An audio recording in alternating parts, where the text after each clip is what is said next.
ఇంట్లో ఉన్న బంగారాన్ని విడిపించి ఆ రోజు ఆన్లైన్ రేటుకే మేము కొంటాం. Sharma gold company. Suman TV ప్రేక్షకులకి స్వాగతం. నేను గిరిజ.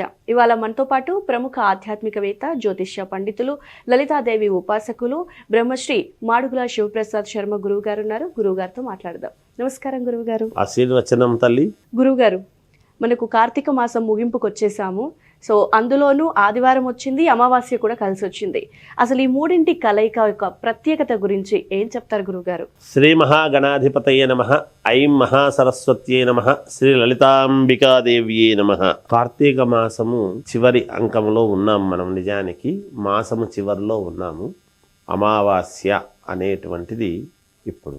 ఈ అమావాస్యకు ఒక ప్రాధాన్యత ఉంది అని నేను చెప్తున్నా. అంటే ఏ అమావాస్యకైనా సోమవతి అమావాస్య సోమవారము వస్తే ఒక రకమైన ప్రాధాన్యత. అలా ఇంకొకటి ఆదివారము అమావాస్య అనేటువంటిది అత్యంత ప్రాధాన్యతతో కూడుకొని ఉన్నది అనేటువంటిది ఒకటి. శనివారము నాడు ఉదయము నుంచే అమావాస్య వస్తూ ఉన్నది కాబట్టి మనకు శాస్త్ర ప్రామాణికముగా సూర్యుడు ఉదయించినప్పుడు ఏ తిథి అయితే తీసుకుంటామో ఆ రోజంతా కూడా మనము త్రికాల సంధ్యావందనము చేసుకునేటువంటి ఆనవాయితీ మనకు ఉంది కాబట్టి ఆ రోజు మొత్తం అదే తిథి వాడాలి అని శాస్త్రం.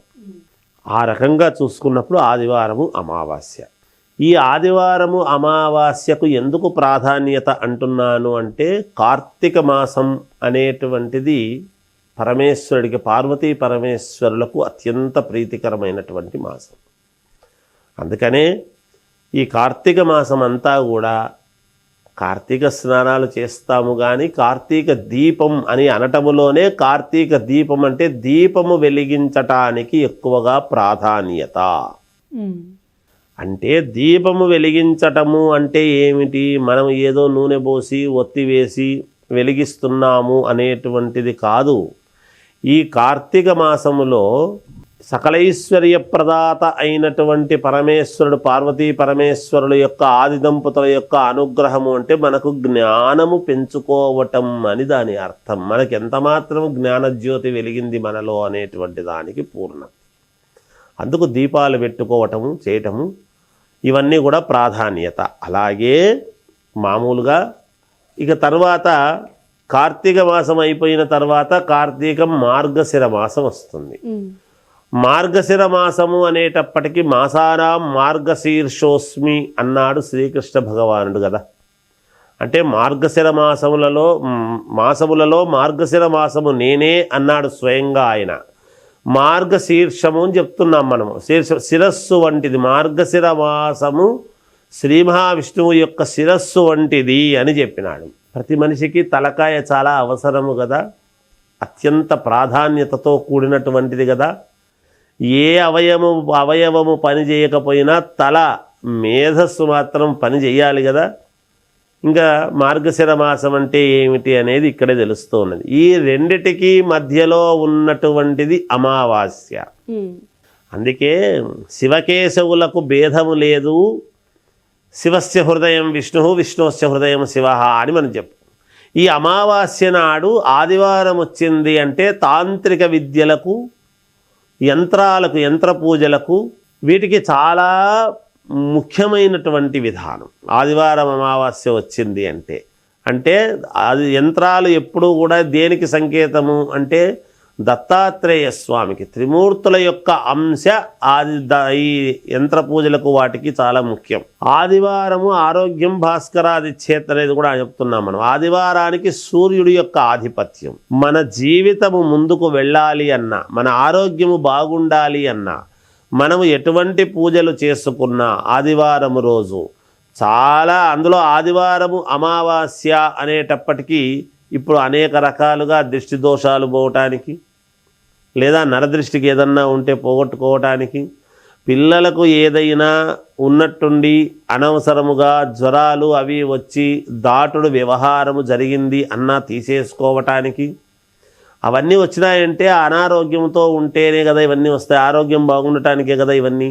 ఇప్పుడు ఏదైనా వివాహము కావాలి అంటే కావాల్సినటువంటి వాళ్లకు, ఉద్యోగాలు కావాలి అనుకునేటువంటి వాళ్లకు, వీళ్ళందరికీ కూడా ఈ అమావాస్య సాయంకాలము కూడా మనము మామూలుగా దీపారాధన చేసుకోవటం అనేటువంటిది ఉన్నది. ఎలాగో మాసము చివరిలో ఉన్నాము కాబట్టి ఈ ఆదివారము అమావాస్య వరకు కూడా దీపాలు పెట్టడము ఆనవాయితీ. అయితే నేనేం చెప్తున్నాను అంటే ఇంతవరకు ఈ 365 ఒత్తులు అని వెలిగించుంటాం పౌర్ణమి నాడు. ఈ అమావాస్య నాడు ఒక్క పని చేస్తే సకలము మీకు నెరవేరుతాయి అనేటువంటిది ఒకటి చెప్పవచ్చును. ఏమి చెయ్యాలి ఈ ఆదివారం రోజు అంటే, ఎవరి వయస్సు ఎంతనో చూసుకొని ఆ వయస్సుకు తగినన్ని ఒత్తులు తీసుకొని నేతిలో ముంచి నెయ్యి దీపము పెట్టాలి. సాయంకాలం 6 నుంచి 7 గంటల మధ్యలో. ఆలయంలోనే ఇంట్లోనే గురువు గారు? ఆలయంలోనే, ధ్వజస్తంభము దగ్గరే, అక్కడ పెడితేనే దానికి ఉపయోగము.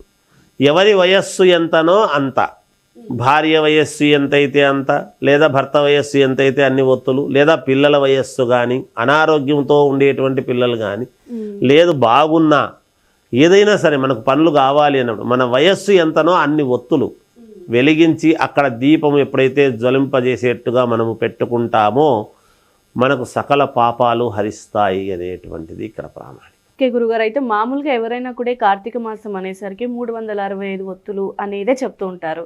మీరేమో ప్రత్యేకంగా వయసుకి తగ్గట్టుగా ఒత్తులు వెలిగిస్తే సకల శుభాలు కలుగుతాయి అంటున్నారు. దానికి దీనికి ఉన్న తేడా ఏంటి గురుగారు? మరి గత సంవత్సరంలో మామూలుగా సంవత్సరం నుంచి ఈ పోయిన దీని నుంచి ఇప్పటి వరకు మనం ఇంట్లో దీపారాధన చేసుకోలేని వాళ్లకు మనం చెప్పేటువంటి మాట 365. సంవత్సరానికి గుర్తు ఏమిటి అంటే 365 రోజులు కదా. 365 రోజుల్లో గతంలో మనం ఏ ఒక్క రోజు చేసినా చేయలేకపోయినా, సరిగ్గా చేసినా సరిగ్గా చేయకపోయినా మనం సరేలే అని 365 ఒత్తులు వెలిగిస్తున్నాం. నేను చెప్తున్నది ఏమిటి అంటే పుట్టినప్పటి నుంచి మనకు ఇవాల్టి వరకు ఏదైతే ఎన్ని సంవత్సరాలైతే అయిందో అన్ని సంవత్సరాలకు కలిపినటువంటి ఒత్తులు నేను చెబుతున్నాను. పూర్ణత్వం ఎందుకు అంటే ఇంతవరకు మనము పుట్టినప్పటి నుంచి ఇప్పటి వరకు దీపము అనేటువంటిది ఎప్పుడూ కూడా ఏమవుతుంది అంటే అగ్ని సంస్కరింపబడటం అని కదా దాని అర్థం. మనం ఎక్కడైనా అగ్ని అంటే అగ్ని వల్ల దీపము కూడా వెలుగుతున్నటువంటిదే కదా. ఆ వెలుగు ఎప్పుడైతే మనము వెలింపజేస్తున్నామో, గతములో మనకు ఏలినాటి శని ప్రభావముతో ఉండినా, అర్ధాష్టమ శనులు ఉండినా, ఏది ఉండినా సర్వపాపహరణము కదా దీపము పెట్టడం అనేటువంటిది.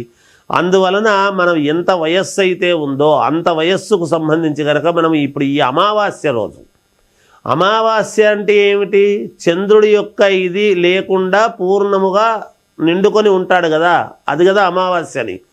మరి ఈ వెలుగుతో మనకు పూర్ణత్వం, అందులోనూ ఆదివారము సూర్యభగవానుడికి చాలా ఇది. సాయంకాలం అంటున్నాం మనం. సాయంకాలం అనేటప్పటికీ చంద్రుడి యొక్క ఆధిపత్యము, అక్కడ చంద్రుడు ఉండడు. అందుకని మన మనస్సుకు కారణమైనటువంటి ఇది ఏర్పడుతుంది, మేలు జరుగుతుంది, అన్ని రకాల యోగవంతం అవుతుంది అనేటువంటిది నేను తెలియజేస్తూ ఉన్నాను. ఓకే గురువు గారు, అయితే మన వయసు ఎంత ఉంటుందో అన్ని ఒత్తులు వెలిగిస్తే మంచిది అన్నారు.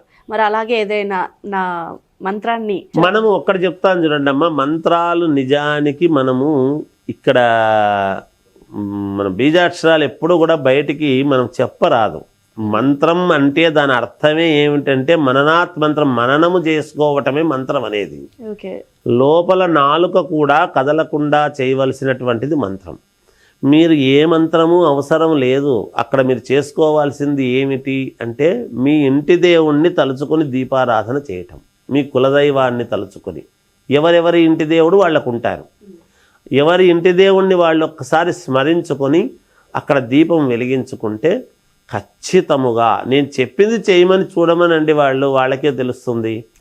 నేను ఇంతవరకు చెబుతున్నవన్నీ కూడా గురుగారు మీరు చెప్తే పనులు జరుగుతున్నాయనే చెప్తున్నారు. నాకు భగవంతుడి అనుగ్రహం, అమ్మవారి అనుగ్రహం అని నేను భావిస్తాను, నా గొప్పతనం అని కాదు తల్లి. ఓకే గురువు గారు, కార్తీక మాసం ఆదివారం అమావాస్య విశిష్టతని అందరూ ఒక రకంగా చెప్పారు, మీరు డిఫరెంట్ గా చెప్పారు. సో డిఫరెంట్ గా చెప్పిన అంతా మా మంచి కోసమే, చూసే ప్రేక్షకుల కోసమే. చాలా చక్కటి విశేషాన్ని తెలియజేశారు గురువు గారు. ధన్యవాదాలు. జయోస్తు.